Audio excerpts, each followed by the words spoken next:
সামনেই আছে ক্রিসমাস, তার জন্য তোমরা অনেকেই আমার কাছে কেকের রেসিপি রিকোয়েস্ট করেছিলে। তাই আজকে আমি তোমাদের জন্য একদম সহজ পদ্ধতিতে তৈরি ফ্রুট কেকের রেসিপি নিয়ে এসেছি, যেটা তোমরা অতি সহজেই বাড়িতে গ্যাসেই বানিয়ে নিতে পারবে। বাই দ্য ওয়ে, আমি সুস্মিতা আর তোমরা দেখছো আমার চ্যানেল ইয়ামিরস বাংলা। চলো রান্নাটা শুরু করা যাক। এই ফ্রুট কেক বানানোর জন্য আমি কিছু ড্রাই ফ্রুটস নিয়ে নিয়েছি। সেগুলো হলো কুচনো চেরি, কুচনো খেজুর, টুটি ফ্রুটি, এগুলো দোকানে ইজিলি পাওয়া যায়, নর্মাল কিশমিশ, কালো কিশমিশ, আর নিয়ে নিয়েছি সুগার সিরাপে সোক করা অরেঞ্জ পিলস। এটা যদি তোমাদের কাছে না থাকে তোমরা এর পরিবর্তে অরেঞ্জ জেস্টও দিতে পারো। এবার অন্যদিকে আমি নিয়ে নিয়েছি দুখানা কমলা লেবু। কমলা লেবুর খোসাগুলোকে আমি এক এক করে ছাড়িয়ে নেব। আমাদের দুটো কমলা লেবুরই খোসা ছাড়ানো হয়ে গেছে। এবার এটাকে আমি একটা স্ট্রেনারের মধ্যে নিয়ে নেব।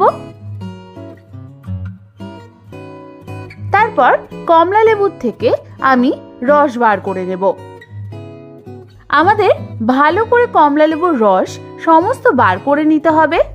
দেখো, আমাদের দুখানা কমলা লেবুর থেকে এই পরিমাণ রস বেরিয়েছে। এবার এর মধ্যে আমি কেটে রাখা সমস্ত ড্রাই ফ্রুটস গুলো দিয়ে দেব।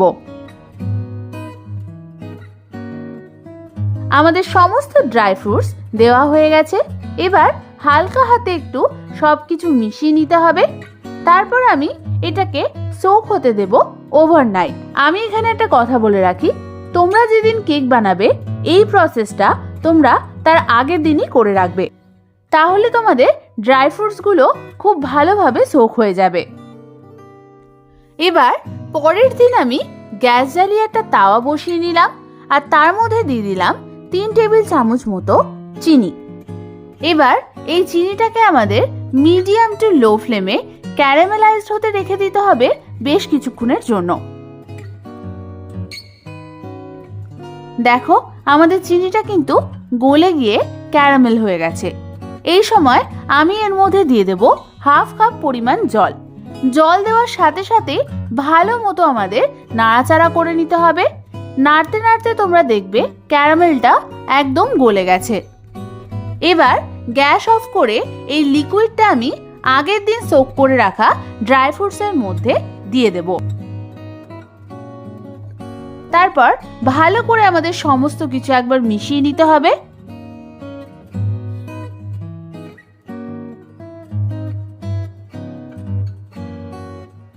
ভালো মতো সমস্ত কিছু মেশানো হয়ে গেলে আমি এবার অন্য একটা বোলে নিয়ে নেব দুখানা ডিম।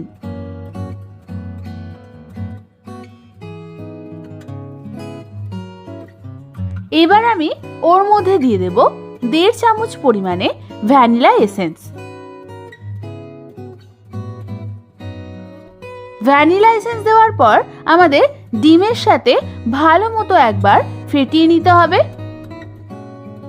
ভালো মতো ফেটানো হয়ে গেলে আমি ওর মধ্যে দিয়ে দেব 1 কাপ পরিমাণ গুঁড়ো চিনি। চিনিটাকে অল্প অল্প করে দিয়ে আমি ভালো মতো ওর সাথে মিক্স করে নেব। দেখো, আমাদের ভালো মতো চিনি আর ডিমের ব্যাটারটা মিক্স হয়ে গেছে। এবার ওই বাটিটার উপর আমি একটা স্ট্রেনার নিয়ে নেব আর তার মধ্যে দিয়ে দেব 1 কাপ পরিমাণ ময়দা। এবার তার মধ্যে আমি দিয়ে দেব 1 চামচ বেকিং পাউডার, হাফ চামচ বেকিং সোডা, 1/4 চামচ নুন আর হাফ চামচ কেকের মশলা। কেকের মশলা যদি তোমাদের কাছে না থাকে তার পরিবর্তে তোমরা জায়ফল, জয়িত্রী আর দারচিনি একসাথে গুঁড়ো করে ইউজ করতে পারো। এর কোয়ান্টিটিটা আমি স্ক্রিনে আর ডেসক্রিপশনে লিখে দেব। এবার সমস্ত ড্রাই ইনগ্রেডিয়েন্টস গুলো একবার ভালো করে মিশিয়ে নিতে হবে। তারপর স্ট্রেনারের সাহায্যে এইভাবে ছেঁকে ছেঁকে আমি কেকের মধ্যে ড্রাই ইনগ্রেডিয়েন্টস গুলো দিয়ে দেব। এবার আমি ওর মধ্যে দিয়ে দেব মেল্টেড বাটার। আমি এখানে হাফ কাপ পরিমাণে মেল্টেড বাটার ইউজ করেছি, যার অর্ধেকটা আমি এখন দিচ্ছি। এবার হালকা হাতে আমাদের একটা স্প্যাচুলার সাহায্যে এইভাবে কাট অ্যান্ড ফোল্ড পদ্ধতিতে সমস্ত কিছু মিশিয়ে নিতে হবে। সমস্ত কিছু মেশানো হয়ে গেলে এবার আমি ওই সোক করে রাখা ড্রাই ফ্রুটসগুলো এর মধ্যে দিয়ে দেব। তোমরা দেখো, আমি যে পদ্ধতিতে কেকের মিক্সচারটা মিক্স করছি সেটাকে কাট অ্যান্ড ফোল্ড পদ্ধতি বলে। যখনই তোমরা কেক বানাবে এই পদ্ধতিতেই ব্যাটারটা মিক্স করতে হবে। এবার ড্রাই ফ্রুটসগুলো আমাদের এইভাবে ভালো মতো মিশিয়ে নিতে হবে।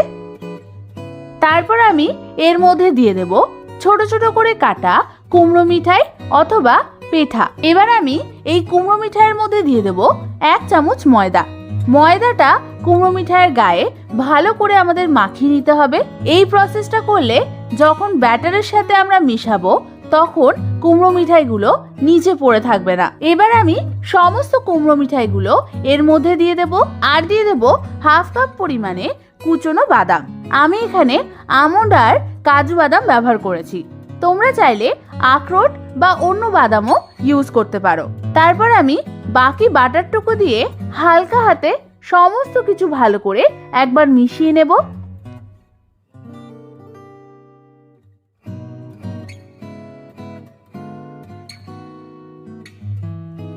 ব্যাস, আমাদের কিন্তু কেকের ব্যাটার একদম রেডি। এবার এই কেক বানানোর জন্য আমি একটা মোল্ড নিয়ে নিয়েছি। তারপর আমি এই মোল্ডটার গায়ে ভালো করে বাটার মাখিয়ে নেব। ভালো করে বাটার মাখানো হয়ে গেলে আমি এর গায়ে বাটার পেপার লাগিয়ে দেব।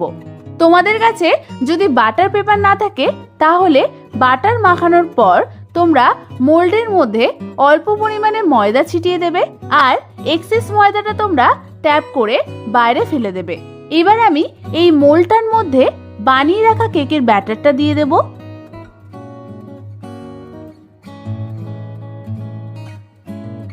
সমস্ত ব্যাটার দেওয়া হয়ে গেলে আমি কেকের মোল্ডটাকে এরকম একটু নাড়িয়ে নেব। এবার অন্যদিকে আমি কেক বানানোর জন্য একটা কড়াই বসিয়ে দিলাম আর তার মধ্যে একটা স্টিলের স্ট্যান্ড এইভাবে উল্টো করে বসিয়ে দিলাম।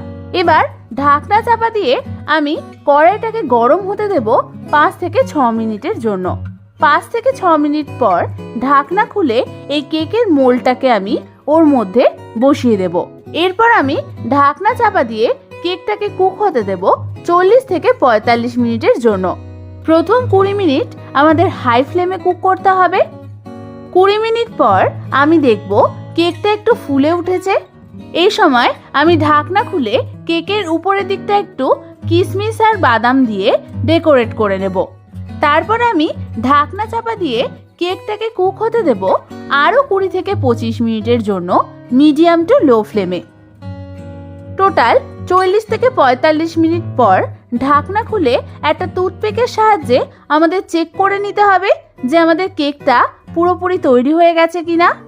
যদি তোমাদের টুথপিক ক্লিন বেরোয় তাহলে তোমরা ভাববে তোমাদের কেক একদম তৈরি, আর যদি না বেরোয় তাহলে তোমাদের আরও 5 থেকে 6 মিনিট কুক করে নিতে হবে। আমাদের ফ্রুট কেক কিন্তু একদম রেডি। আমি এবার কেকটাকে ঠান্ডা হতে রেখে দেব কিছুক্ষণের জন্য। কেকটা ঠান্ডা হয়ে গেলে আমি এটাকে আনমোল্ড করব। প্রথমে ছুরির সাহায্যে ধারগুলোকে এভাবে একটু উঠিয়ে উঠিয়ে নেব। তারপর মোল্ডটাকে উল্টে দিয়ে আমি কেকটাকে বার করে নেব। এই প্রসেসটা তোমাদের কিন্তু একটু সাবধানেই করতে হবে যাতে কেকটা ভেঙে না যায়। দেখো আমাদের কেকটা কি সুন্দর দেখতে হয়েছে। তাহলে এই ক্রিসমাসে আর বাইরে থেকে কিনে কেক খেতে হবে না।